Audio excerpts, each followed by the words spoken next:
Ephesians chapter 4. This is a quick lesson, a quick devotional on the idea of a family shaped by unity. There is no PowerPoint because I really want you to listen this morning to what we are trying to say, what we are trying to focus on, what I think everything is culminating down into. We are a family who is trying to be shaped by and through unity. Every Christian has two families. The one you were born into and the one you were born again into. We are called to love, to respect, to obey the family you were born into, the parents that you have, the brothers and sisters that you belong to, the cousins and aunts and uncles and grandparents that are there in your life. There's a beautiful, loving family that should be honored and respected and seen. But Scripture repeatedly emphasizes the eternal and significance and importance of that second family, the church family. While we all have our differences of opinions and thoughts, no one is greater than the other. We are all called brothers and sisters, all responding and obeying the one Father, who have the one truer, greater, big brother that is Jesus. We may one day have elders, but they are no greater than anybody else in this room. They just have a different responsibility and a heavier burden that might be put upon you. I, as a preacher, am no different than the rest of you. I'm not in a higher, more elevated position. I am just like you all. I just have a different responsibility and delegation that has been given to me. But regardless, we are all united together in Christ. Unity is not just a nice idea. It's not just a church slogan. It is and should be the distinguishing mark of a people who belong to Jesus. So this morning, what I want us to do is look at what unity really looks like and means to the church. Why God cares so deeply about it. Now each of us can strengthen it. Try to, again, be quick and precise. Ephesians chapter 4, let's go look at the first 3 verses. Paul begins this important section to the Ephesians like this. I, therefore, a prisoner for the Lord, urge you to walk in a manner worthy of the calling to which you've been called, with all humility and gentleness, with patience, bearing one another in love, eager to maintain the unity of the Spirit of the bond of peace. Notice Paul does not say create unity. Paul says maintain unity. Work on your unity. Find ways to have unity together. We're going to get to the means and foundational bits that unity should come from, the things that truly unite us, that all things should flourish from. But he puts it here in the beginning because God has already counted this as important through Christ. That is our foundational unifying togetherness. We have been called together through the Lord, through the blood of Jesus. But when we want unity to prevail, there's 3.5 things that really have to push forward to be grounded in. Humility, gentleness, and patience/forbearance. Humility is the choosing you before me side of things. It's looking and submitting to one another. It's looking and saying, how can I serve you in a loving, joyful manner rather than in subjectivity? Unity dies when pride lives. Simple as that. Gentleness, soft answers, loving answers, graceful words that are spoken, kind words that are spoken to one another, that Paul emphasizes later on in chapter 4 and into chapter 5. The attitudes in which we have need to be kind, compassionate, and caring, curious. The hearts need to be malleable, need to be workable. If we come into situations with pride, with hardness of hearts, we're going to run into conflict and problems. And unity will not live. Gentleness keeps small problems from becoming great big wars. Make sure all of us, regardless of what we hear today, are coming in with gentle hearts and love for one another. And maybe even further rooted in patience and forbearance. Staying committed to even when somebody frustrates you, angers you, harms you, hurts you. Family does not walk away. Family works and walks through it. We are trying to be patient with one another. It's hard, but we are called to do so. Paul says a family that is together and is urging together to have this unity, to have this patience, to be bearing one another, most importantly though, in love. If whatever I'm doing is not grounded and rooting with love, then nothing is going to matter. Where is our love for one another today? Because unity is not simply automatic. Paul says we eagerly maintain it through the Spirit of the bond of peace. It's intentional, and we have to be protecting and have to be looking out for it and looking out for one another. That's our call. Continue on. We found our foundation here, verse 4 through 6. There is one body, one Spirit. Just as you are called to the one hope that belongs to your call, one Lord, one faith, one baptism, one God and Father of all, who is over all and through all and in all. Man, you see all the ones that Paul lists there? He lists it for a reason. Of all the things that could be bothering us and could be causing us disfellowship, disharmony, all the things that are there, he says, I want you to ground these things into the 7 ones. One body, one Spirit, one hope, one Lord, one faith, one baptism, one God and Father. If we can have that unity and harmony in just those one things, we can do so many powerful things. We can overcome so many barriers and speed bumps and hardships and hurt feelings if we can just maintain those one things together.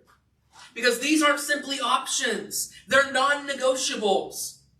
This is the bedrock that binds every Christian together, regardless of background, personality, generation, or preference. I know I can go and have harmony with my brethren if we have one body together, if we have one Spirit together, one hope, recognize the one Lord, the one God, the one Father, the one Jesus, saved through the one baptism, and living in the one faith that is togetherness. I have all these things. I know that my unity will be built on shared truth and not shared tastes, not shared opinions. Because guess what? We have different opinions on things. We all have different preferences. Some of us prefer newer songs than the older songs. Some of us prefer the older than the newer. That's okay. We can still have unity together. Some prefer certain teachers over others. And that's okay. Some prefer different styles of doing things. That's okay. Some prefer worshiping at different times of day because of life and other things. That's okay. We're still coming together with harmony. Some have different preferences of ways of doing things. That's okay. As long as we have the foundational basis from verses 4 through 6 together, we will endure and we will be okay. Because our common faith overweighs all of our preferences and should overweigh all of our preferences. Because the more that we fix our eyes on Jesus and the more that we share in Christ together, the less our differences will divide us. In fact, we'll find more harmony together. Because I'll be able to look and say, I respect you and your differences, and at least we can come together and still worship together. Some of these early churches had a lot of differences in opinions and cultures and thoughts and ideals. They're still able to worship together in spirit and in truth. It's not any different from then as it is today. If they could overcome huge bounds, we can overcome them too. Continue on reading, because unity does not necessarily mean uniformity. 7 through 16. But grace was given to each of us according to the measure of Christ's gift. Therefore it says, when he ascended on high, he led a host of captives and he gave gifts to men. And saying he ascended, what does it mean? That he also descended into the lower regions of the earth? He who descended is the one who has also ascended far above all the heavens, that he might fill all things. He gave the apostles and prophets, the evangelists, the shepherds, the teachers, to equip the saints for the work of ministry, for building up the body of Christ, until we all attain the unity of the faith of the knowledge of the Son of God, to mature manhood, to the measure of the stature of the fullness of Christ, so that we may no longer be children, tossed to and fro by the waves, carried about by every wind of doctrine, by human cunning, by craftiness that is deceitful schemes. Rather, speaking the truth in love, we're to grow up in every way into him who is the head, into Christ, from whom the whole body, joined and held together by every joint with which is equipped, when each part is working properly, makes the body grow so that it builds itself up in love. Paul says that here Christ, the Spirit of the Father, gave different gifts to different people. Some in their time as apostles and prophets, evangelists, shepherds, teachers. All called to do good things, different roles for different times. And by extension, every gift that we have today is given to us with purpose and with intent. Why? Back to verse 12. To equip the saints to the work of ministry and for the building up of the body of Christ, until we attain the unity of the faith and the knowledge of the Son of God, to mature manhood, to the measure of the stature of the fullness of Christ. So we can grow up, so we can work together, so we can be equipped to do all sorts of things together. Because when we are of united mind, we will and can do wonderful, powerful things. The church is strong when each of us serves with our gifts in mind. Unity does not mean that everybody looks the same, has to exactly think the same, or does the same thing. But it means that every part is working together under the one head that is Christ. Again, back to verse 15 and 16. Rather, speaking the truth in love, we are to grow up in every way into Him who is the head, into Christ, from whom the whole body, joined and held together by every joint with which it is equipped, when each part is working properly, makes the body grow so that it builds itself up in love. I love how verse 16 summarizes that again. When each part is working properly together, it makes the body grow so that it builds itself up in love. You see, unity provides and produces growth. And when we're in disunity, disharmony, it stunts it.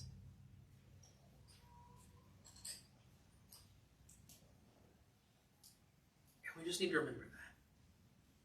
We are need to be striving to be united in all things. Not in all mindsets, but in all heart, all mind, all service. Because, I want you to go over to Philippians chapter 2. Because there has to be a heart behind unity. We're going to wrap up here.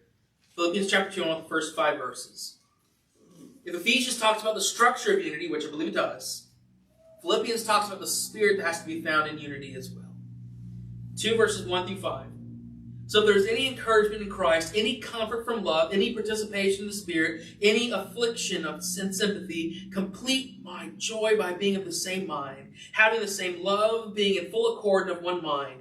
Do nothing from selfish ambition or conceit, but in humility count others more significant than yourselves. Let each of you look not only to your own interests, but also to the interests of others. Have this mind among yourselves, which is yours in Christ Jesus. Paul gives 4 motivations here. I want you to find encouragement in Christ, comfort from love, fellowship of the Spirit, and affection and compassion.